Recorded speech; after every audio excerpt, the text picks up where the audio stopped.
Ota-onani ko'ngli go'yoki bir boladek bo'lib qoladi.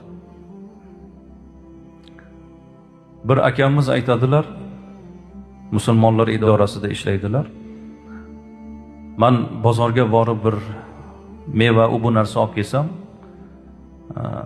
endi onam juda keksayib qolgan, 80 dan oshib qolganlar. Ko'tarib kelgan narsamni bilmaydilar. İçidan olmani eng zo'ridan bittasini olaman. Anor bo'lsa anordan bittasini olaman.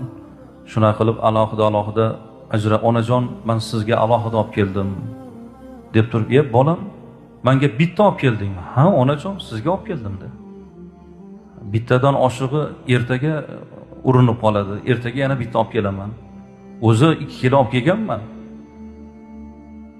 Sizga olib keldim onajon.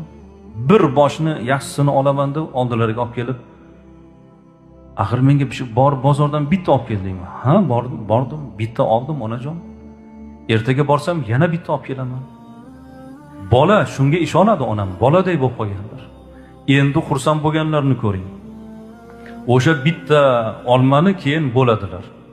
Meni bolalarimga, ayolimga bir bo'lagini ham yemaydi onam.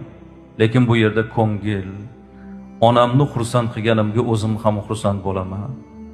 Mana shunaqa yigitlar bor, alhamdulillah.